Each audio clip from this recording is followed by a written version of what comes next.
Assalamualaikum warahmatullahi wabarakatuh. Pemirsa, pada hari ini kami berkunjung ke Sekretariat TRC PPAI khususnya di Kabupaten Mesuji untuk bagaimana mengenal berkaitan dengan kelembagaan, berkaitan dengan profil kelembagaan, struktur, kemudian visi misi serta program TRC yang ada di Kabupaten Mesuji. Nah, pada kesempatan hari ini mungkin beberapa hal nanti akan saya tanyakan terhadap pengurus, beberapa perwakilan pengurus khususnya TRC Kabupaten Mesuji. Sebelumnya kami bertiga kepada pemirsa semua. Di sini motivasi saya, di sini terkadang itu banyak kejadian-kejadian yang menyangkut perempuan dan anak, banyak yang penindasan-penindasan yang tidak terduga yang terjadi pada perempuan dan anak. Itu perlu kita lindungi, Pak. Dan ada seumpamanya gimana? Kalau perempuan dan anak ini kita biarkan untuk maju ke depannya itu sangat sulit. Jadi di TRC ini kami selalu berusaha untuk yang terbaik untuk perempuan dan anak di dalam melindungi, di dalam mengayomi, mengarahkan, menempatkan. Itu misinya. Terus sebelum terlibat di TRC PPAI ini kira-kira dulu pernah punya pengalaman belum kira-kira dalam hal khususnya penanganan persoalan anak dan kekerasan rumah tangga yang dilakukan terhadap perempuan gitu, Mbak? Insya Allah dulu pernah ada di lembaga, walaupun toh itu bukan lembaga di bidang perempuan dan anak ya Pak ya, tapi di situ kami menyangkut untuk umum. Dalam arti hal tidak memilih itu dari perlindungan dari perempuan, laki-laki, dewasa, tua, muda. Yang penting selagi kita mampu untuk menolong, kami akan menolongnya, kami akan membantunya. Itu bentuknya lembaga apa, Mbak? Apakah lembaga advokasi terhadap perempuan dan anak, ataukah sifatnya pembelaan hukum secara umum gitu, ataukah lembaga-lembaga LBH atau apa gitu? LBH Dharma Nusantara itu LBH Lembaga Bantuan Umum. Iya. Nah, jadi kalau umumnya Pak dari segala hal itu bisa kita lakukan untuk pemantauan, untuk membantu. Kalau untuk saat ini di TRC ini yang khususkan untuk perempuan dan anak.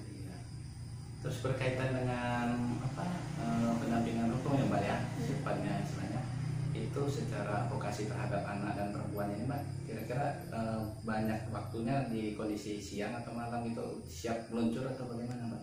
Kami tidak menentukan waktu. Iya. Malam hari ketika ada masyarakat yang membutuhkan kami siap melaksanakan. Pagi hari ada yang membutuhkan kami siap melaksanakan. Jadi tidak terpaku dengan waktu siang ataupun malam, Pak. Terus cara berkaitan dengan edukasi Mbak ya terhadap masyarakat, berkaitan dengan kesadaran hukum ya, berkaitan perlindungan terhadap hak-hak perempuan dan anak, itu apa sudah dilakukan oleh TRC PPAI khususnya gitu, berkaitan dengan misalkan masyarakat yang enggan melaporkan ketika misalkan ada tindakan kekerasan dalam rumah tangga terhadap anak gitu kan, apa tindakan-tindakan kelembagaan secara edukasinya maupun secara advokasinya gitu Mbak? Ya dari teman-teman sudah memberikan solusi pengertian bagaimana untuk kita bisa sama-sama mengayomi para perempuan, mengayomi para anak-anak baik di jalan ataupun di tetangga lingkungan masing-masing ya Pak ya. Jadi saling membantu tolong menolong untuk mengawasi satu sama lain. Saya tambahkan juga untuk program yang seperti Bapak katakan itu sebenarnya sudah ada, artinya dari program pusat itu tentang pendampingan terhadap anak, bagaimana kejadian kekerasan terhadap anak, contohnya kasus PDP, terus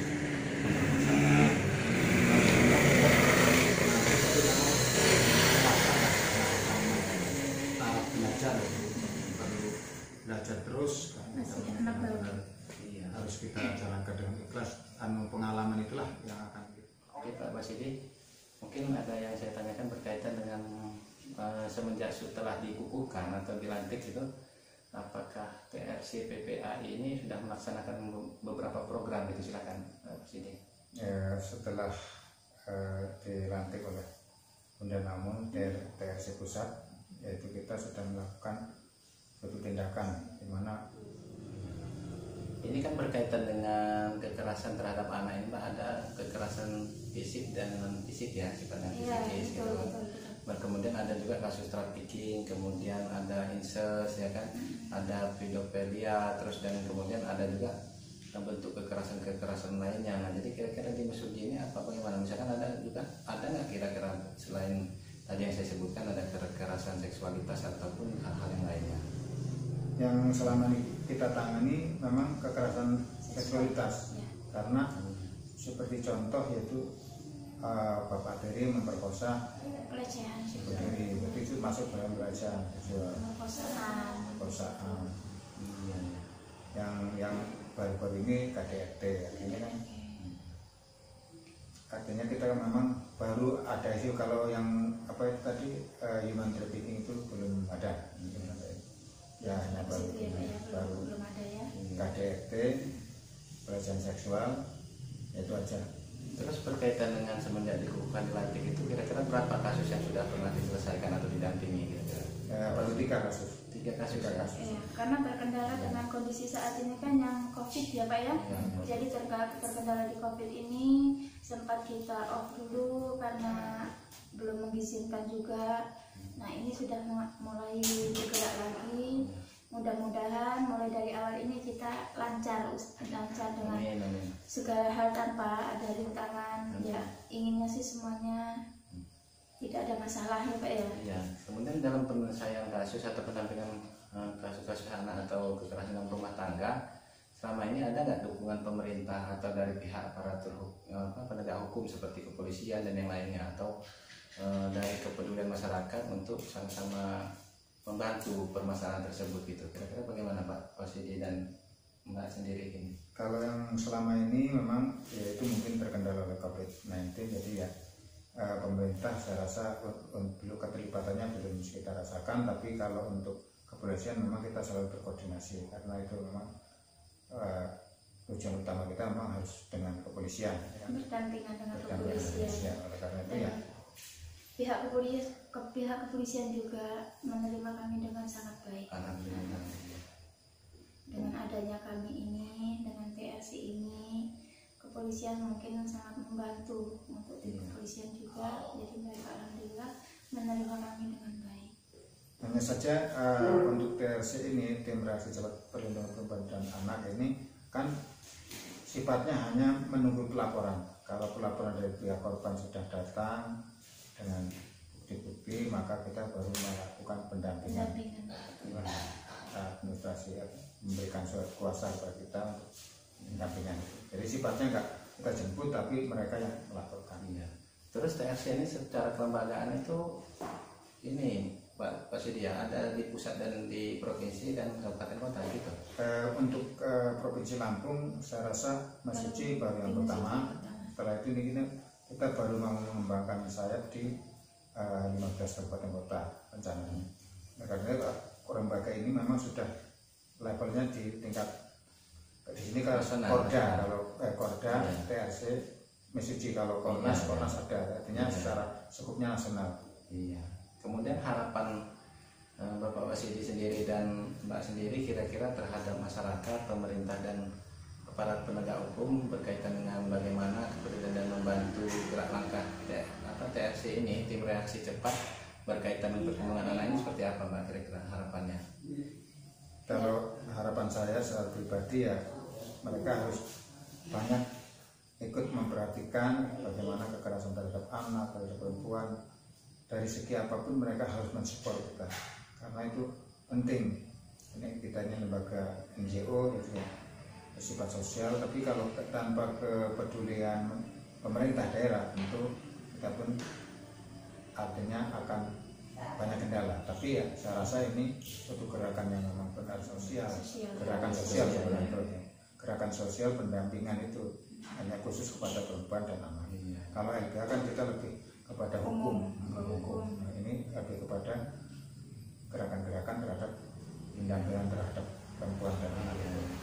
Jadi sebenarnya berkaitan dengan TRC ini, tim reaksi cepat berkaitan dengan perlindungan anak ini dan perempuan ini realisasi dari undang-undang berkaitan dengan undang-undang kekerasan dalam rumah tangga ya mungkin ya, KDRT dan termasuk undang-undang perlindungan anak seperti itu. Iya.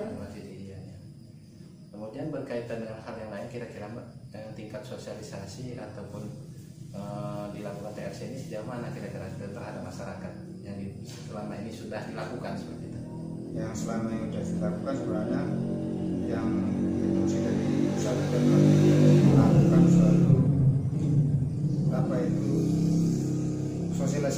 sosialisasi kepada SD teman pada waktu itu bulan berapa itu pokoknya sekitar bulan 5 terkendala oleh physical distancing. Akhirnya masih sampai hari ini pun kan kita masih berada dalam pembatasan physical distancing, gerakannya pun terbatas, cuman tetap sudah ada pelapor di 3 orang, makanya kita juga secara pelan-pelan bergerak terus. Ya. Oke, terima kasih Pak Wasidi, Mbak. Mudah-mudahan TRC ini bisa melakukan kerja-kerja secara baik, sukses dan lancar, serta mendapatkan dukungan dari masyarakat semua dan pemerintah serta para penegak hukum. Amin. Dan semoga permasalahan anak ini berkaitan dengan perlindungan anak dan kekerasan dalam rumah tangga berkaitan dengan perempuan ini ada kepedulian bersama, menjadi tugas tanggung jawab kita bersama, baik pemerintah, masyarakat, kemudian aparat penegak hukum dan para aktivis khususnya perempuan dan anak itu untuk ikut andil serta dan kepeduliannya untuk menyelesaikan semua permasalahan anak dan serta memperjuangkan hak anak dan hak perempuan. Itu saja mungkin. Mudah-mudahan apa yang kita sampaikan ataupun yang pada pertemuan sore hari ini kita bincang-bincang ini bisa bermanfaat dan bisa dipetik hikmahnya oleh masyarakat semua.